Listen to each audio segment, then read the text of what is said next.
Hey there, I'm Kevin Barron, and welcome back to Elevation Live. For this special episode, I hit the road for one of the most exciting weekends in sports, the Formula One United States Grand Prix at the Circuit of the Americas. This is Austin. Well, it's episode 2, and I figured it's time to start talking about AI. Why not? Everybody else is. But as you know, we look for stories at the intersection of global affairs with global sports and culture. In a high-tech sport like Formula One, artificial intelligence is everywhere. It helps drive everything from ticket sales to the fan experience, car design and component manufacturing, supply chains and race strategies, even the human performance of the drivers. But there's AI, and then there's AI. Meet Code 19 Racing, an American company that is developing some of the fastest moving AI on the planet. Well, how fast? This fast. That's almost the speed of Formula One, with one catch. There's no driver, no human driver that is. Code 19 is an American company that calls itself the world's first professional autonomous motorsports team. They are the US entry in the Abu Dhabi Autonomous Racing League, where in November, teams from Italy to China will compete in the finals to win the A2RL championship, if they can get around the track safely and quickly and with no crashes in real life or in their computers. Code 19 uses NVIDIA's stack combined with advanced sensors, LiDAR, radar, and other software. Their founders say their AI, called Maverick, is not here to replace drivers, but it will drive motorsports beyond the next level. Kind of like that other Maverick, the one who has the need for speed and likes to say, "Don't think, just do." See, it's the thinking part that's tricky though. Human brains are very good at it. No surprise then, who else is helping them reach that goal? Booz Allen. Last month back in Washington, the giant defense contractor with Code 19 CEO demonstrated for reporters and investors how they are using racetracks like the one in Austin as proving grounds for physical AI. It works like this. Onboard sensors scan the surrounding Earth faster than any driver could, and then recreates the track for simulation models, which run it over and over within minutes as the cars round the circuit.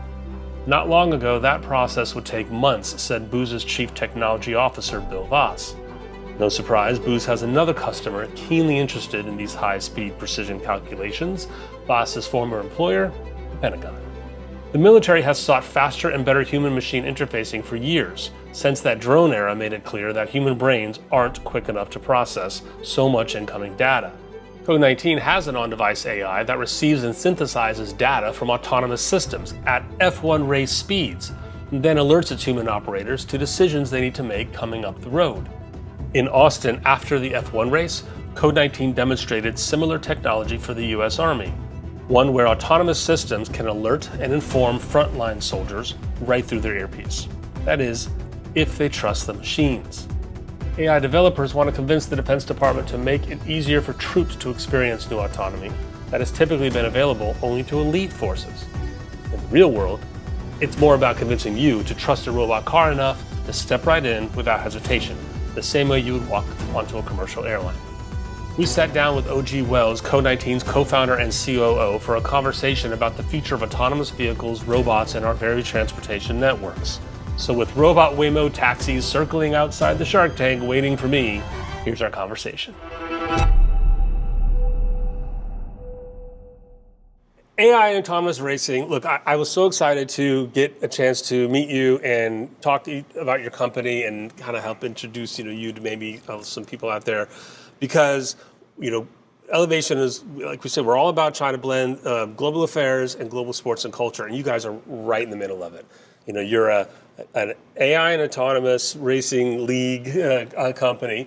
You are making the highest levels of technology, and you're also working with the military. And so talk to me a little bit about what Code 19 Racing is and does that covers all those worlds. Yeah, we really do sit at the intersection of all that, which I love, right? It's always been a thesis when we started this company to use motorsports as our innovation lab, as our talent attraction, as our marketing, as we built the team on the track, and then look at those technologies on the track to see where they might fit within the commercial and defense sectors. If you look at motorsports over the years, different technologies have always been developed on the track. Go back to over 100 years ago. At the Indianapolis Motor Speedway, they developed the first rearview mirror of all things, Nice. right? Like, so everything from there to modern day, where in F1 they're looking at aero and brakes. You look at off-road, they're looking at long travel suspensions and how do you dissipate heat and how do you create these technologies. And all autonomous racing is, it's the next vertical of motorsports where it gives the ability to test autonomy and AI at its limits on the track. So let's be clear what we say, autonomous racing. These are driverless race cars. They look like Formula One cars, but you can tell me exactly what they are. In a new, or I guess almost a new second round, autonomous racing league. So it sounds, it's like robotic Formula One. What is this? Yeah, these are, first of all, the chassis themselves, the cars, these are the Dallara Super Formula chassis that's used in the Japanese Racing League. These are the second fastest chassis around the track in the world behind F1. These are serious machines. And so what the... They look almost like an F1 car. They're pretty, absolutely, right? Yeah. F1 car without, except where the driver's supposed to be. Yeah. It's, NVIDIA compute, LiDARs, radars, cameras, all the sensors you need from autonomy standpoint. And there's no place for the driver in the car at all. What we compete in as Team USA is the Abu Dhabi Autonomous Racing League. So this is a global competition with 10 teams now. Countries, they're countries. Different countries. Yeah. You've got Germany, Italy, Singapore, China, Hungary, and now you've also have two new teams. You've got Japan and France. And I'm really excited about those two new entries to the league, especially the Japanese team. They come from a motorsports background. TGM competes in the Japanese Racing League with Super Formula cars, these same cars, and now they're competing on the autonomy side. And the goal is, I've seen, do my research, saw a lot of your promotional videos. It's exciting seeing them on YouTube, guys. I heard the goal of these is to beat a human driver, right? I guess. Does that mean you want to be able to race alongside them, or just make these cars get to the level of, I guess, beat a human, even better than Lewis Hamilton at driving around not just around the track, but with other cars on the track? Yeah, it's a really hard challenge too. Yeah. I mean, if you're here in Austin and you go out and you order a Waymo, one, you should do it. Super impressive. They are awesome. I'm admittedly a little nervous. Like I kind of like want to wait. Well, this is part of. Let me ask. I'll ask OG. But when you get that, when you perfect it on an F1, I'm one of these guys who's like, I believe in what you're doing, but I'm not sure I want to go out and do that just yet.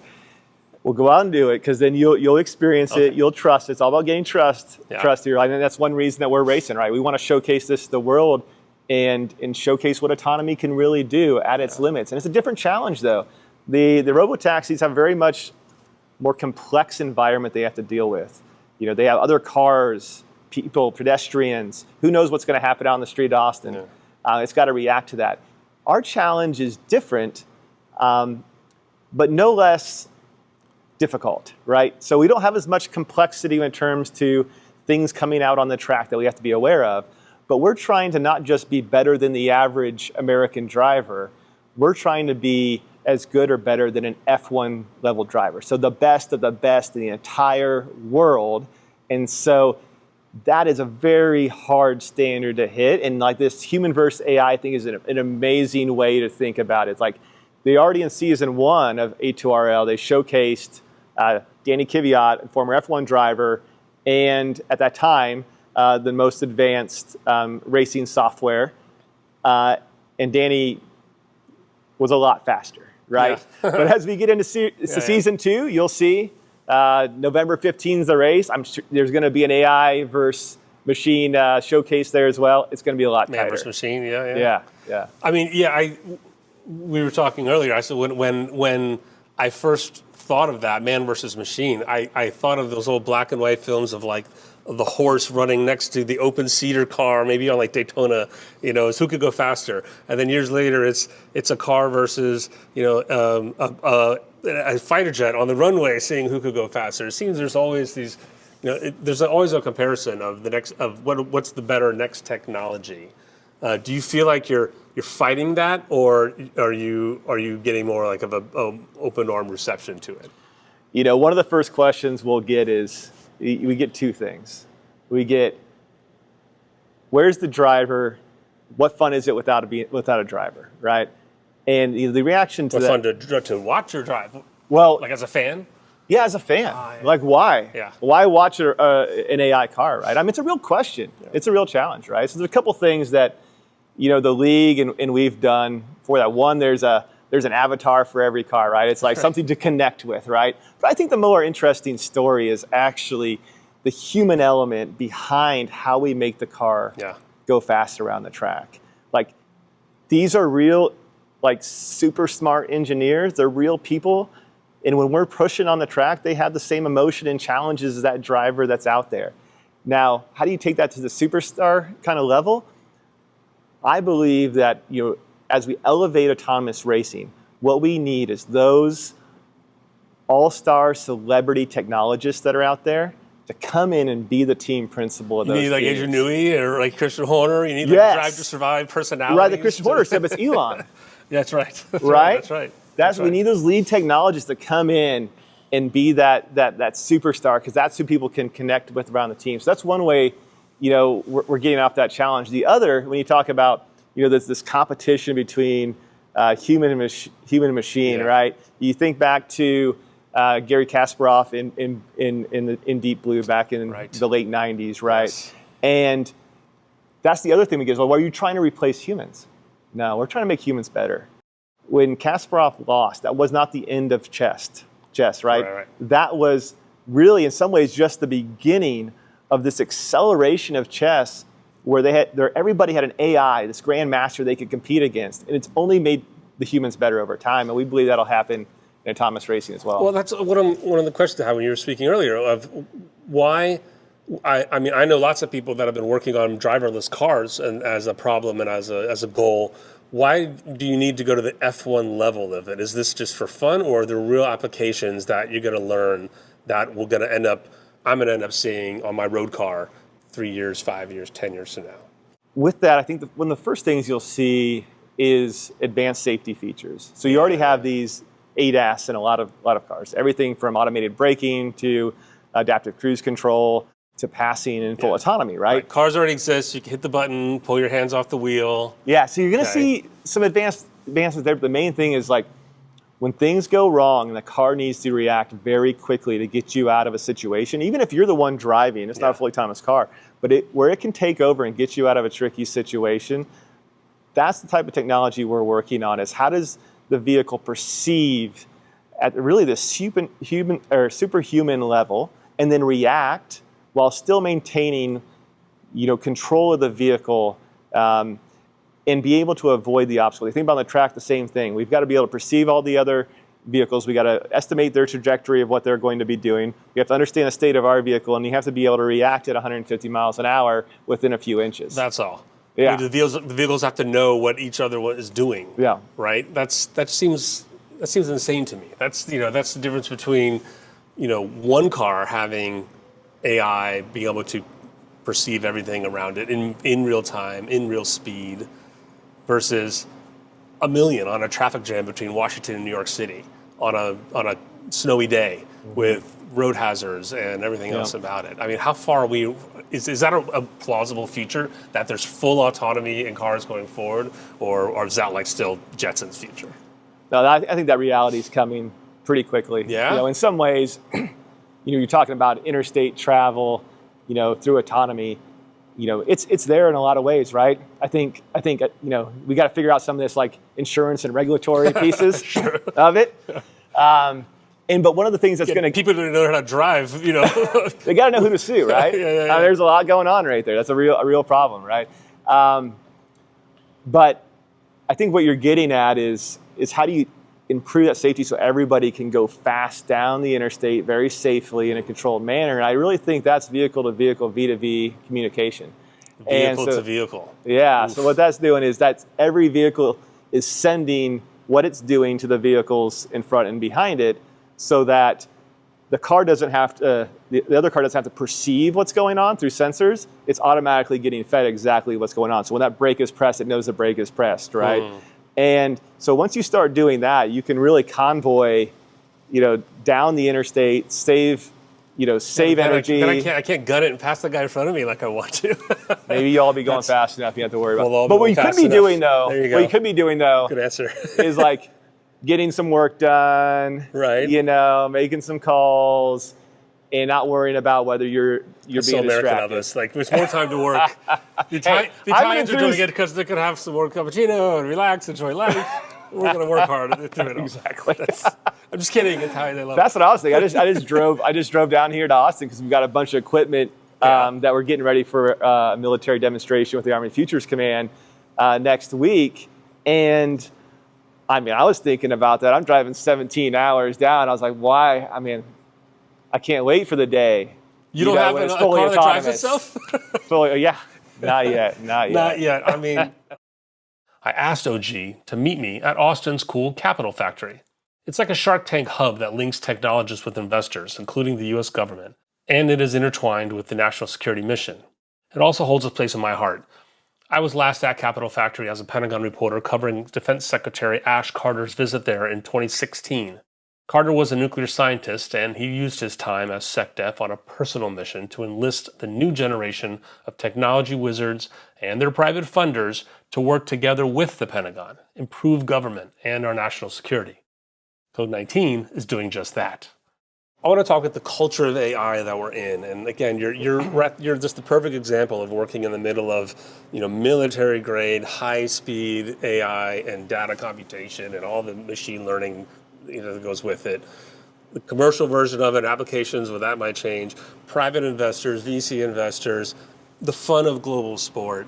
Where do you think we are in that big arc of the acceptance of AI? And I ask in the context of Washington, where I live and come from, where I have a sense, I tell people, I don't think you need to convince anyone in Washington about AI. Yeah. Everyone's on board. Right now it's just a fight for who gets to own it and lead it and what the rules are going to be and regulations are going to be. But outside of Washington, it's pretty more basic. Like, people think the robots are going to kill us, or I don't know if I should get into the Waymo. Yeah. Where do you think we are in that kind of historic view when you look at it?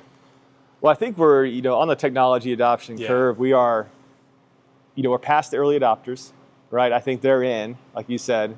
And then weirdly, we're already at the highest level, we're in as well. But we're probably in this first tranche of like mainstream American acceptance, of autonomy. And it's happening in cities like Austin, cities that have these robo-taxis going around, these Waymos and other companies.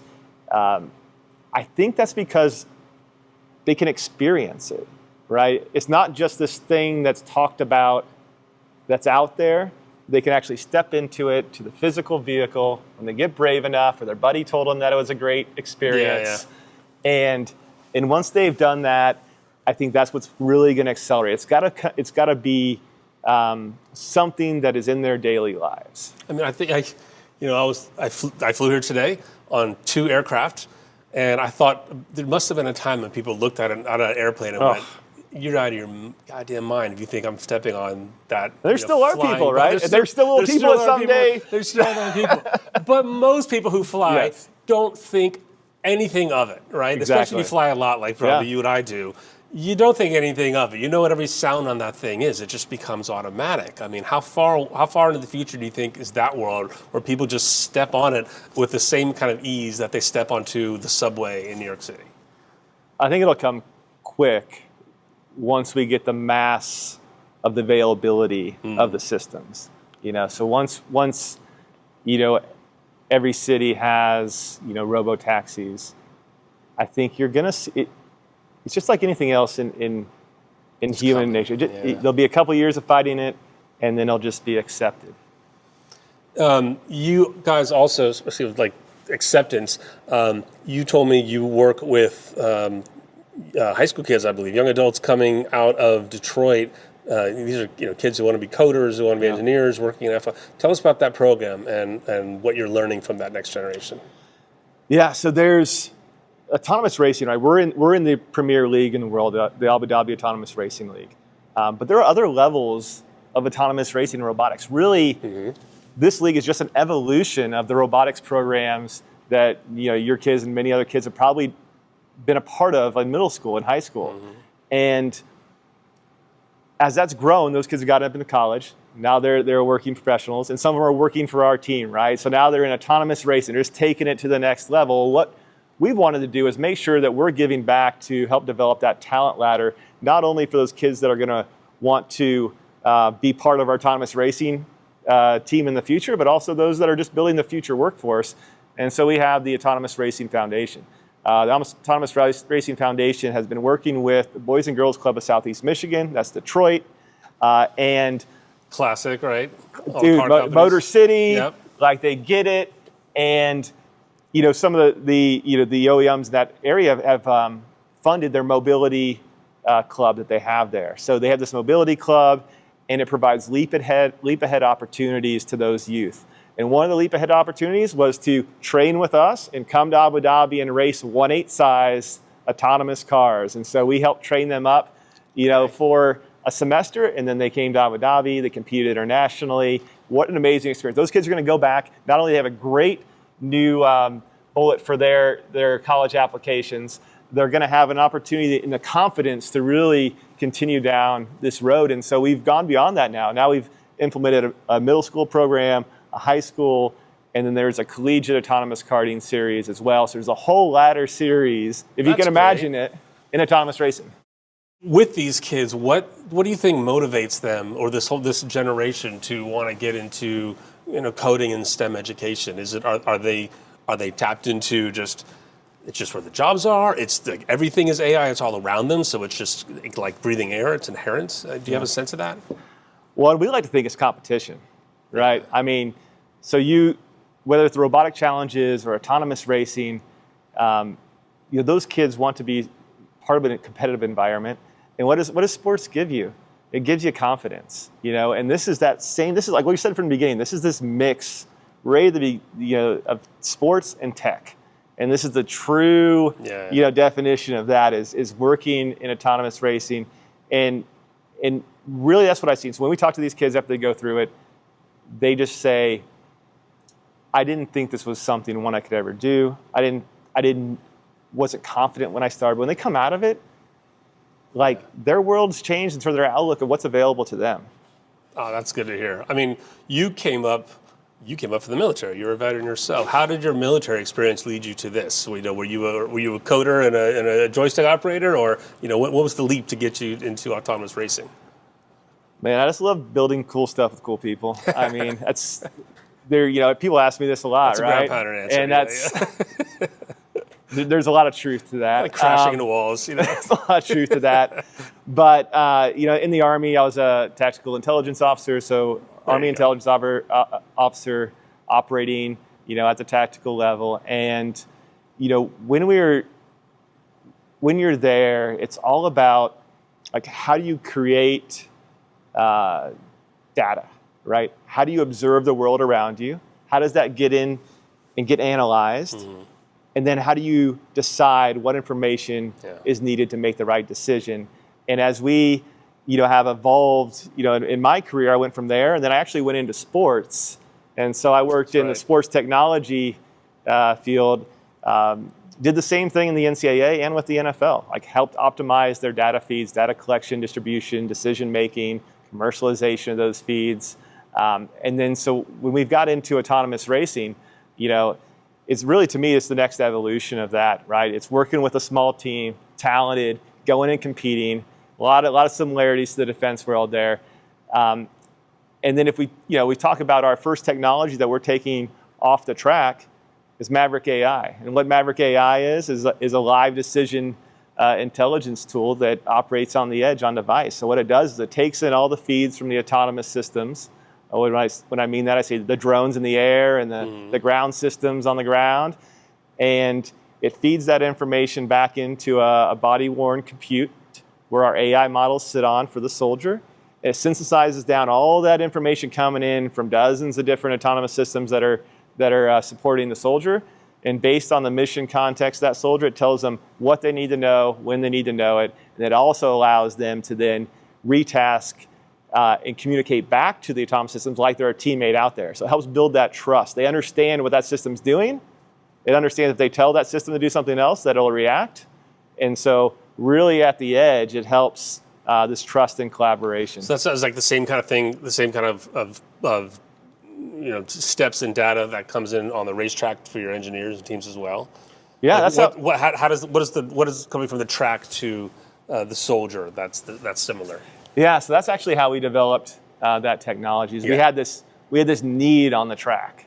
So we, in the season one, the technology was, very nascent. We're building it up. We're trying to get better. We're testing a lot, but there's a lot of risk. Big risk of, hitting the wall at the wrong time. Yeah. And we had at the time, like the state-of-the-art systems for monitoring these feeds, which is these dashboards, right? And so we've got these analytics dashboards running live, and we have our engineer with a big red stop button, and he's sitting there ready to hit it before the car hits the wall. He's looking to see if things are going wrong, and he's like shaking and sweating, and we didn't think that was probably the best solution. Was to have him trying to scan, the scan everything going on and be able to decide when he should hit the big red button. And so what we did is create Maverick AI to take in all those feeds and then through a headset give him an indication and an alert about when he might need to press the red button, and also what he should be looking at on the analytics screen based on what's going on. So again, it's Alexa telling them. It is, right? Yeah. And so Maverick really becomes his decision aid to decrease the risk, which allows us to increase our risk on the track by going faster. How did your relationship with the military start? Did you reach out to them to you, and just kind of tell us how it works how you interface with them?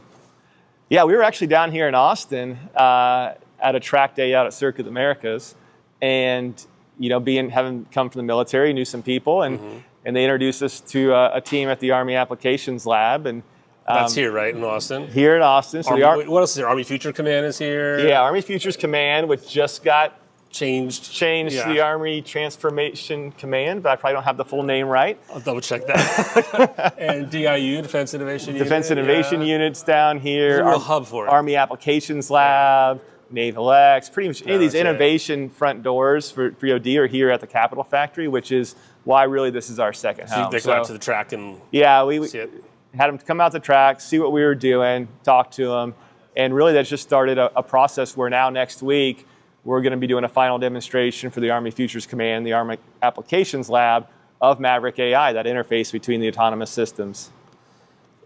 Tell us, two questions. First, tell me what you need. I ask everyone on stage usually, and in Washington, it's like, tell me what you want from Congress up on the Hill. But for you, whether it's federal government or private investors, from the public, what is it that you need to get to the future that you see ahead? Yeah, I mean, in motorsports, what it's all about is about sponsors. We've got to fund the team, and in motorsports, you fund the team through sponsors and winning. And sponsors are what give you that fuel you need to go out and win. And we have a really unique story that we can tell. One, as you said, in a day, these look just like those F1 track cars that we're going to see out at the track this weekend, except it's got a different ability to tell a story because it's got all the compute and the AI and the sensors. So when you're talking to an AI company, like we did a partnership with Lambda, an AI infrastructure company that's out there, and they really saw the value of telling that story with us around how their cloud compute, their AI inference systems are able to help us go faster on the track, along with the beautiful visuals of F1 tracks and super formula cars. You've got NVIDIA and Booz Allen. These are known quantities in Washington. These are seems like you're doing well. We'll be on stage with Booz Allen next 2 weeks at NVIDIA GTC. They've been a great partner of ours, and I think they understand what it means to have to go fast on the track and what that can do in terms of helping to tell the story of AI, but also in commercialization of it. So then drive it forward to us. Where do you see AI in cars, whether it's your track or, I'm not just saying on cars, I mean autonomy, 3 years, 5 years, 10 years compared to where we are now? I mean, I hope it goes as fast as it can. I really think it's about safety. Like, again, I just drove 17 hours on the interstate down here. I would feel much more comfortable if those were autonomous vehicles all around me coming down. Like, it's wild out there. And I really think that adopting autonomy at a mass level is going to greatly reduce the amount of traffic accidents that are out there. Like, that is 100% where I see the biggest value. And you see this like globally? That league that you're a part of. These are national or international cooperations going on. At the grid level. Even China is on the grid. How do you see the development of the technology that includes countries like China or the Emirates, the Middle East, not just the traditional NATO allies, versus the kind of things we need to develop, the United States need to develop internally just on its own?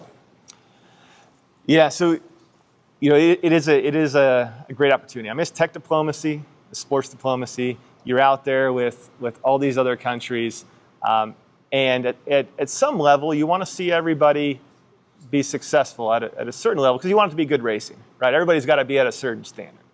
But beyond that, it's all secret sauce. That's what I figured. You don't want the Chinese to know everything. Oh, no, but you don't even want the French to know everything, right? No, of course not. We want to win, right? And they want to win, And so there's a lot that goes into, the development of these systems. And, at the end of the day, they're about going fast on the track. It's sport, right? But the things you learn from the sport, can be applied other places. We'll see you on the track then, I hope. Soon. Absolutely. Come out November 15th at Yas Marina. Let's go. OG, it was great to run into you here in Austin for F1 race weekend at the Capitol Factory. Hope everybody looks into what you guys do, what they do, and I think it's really exciting stuff. So thanks for talking to us. Yeah, thanks for telling the story. Thanks.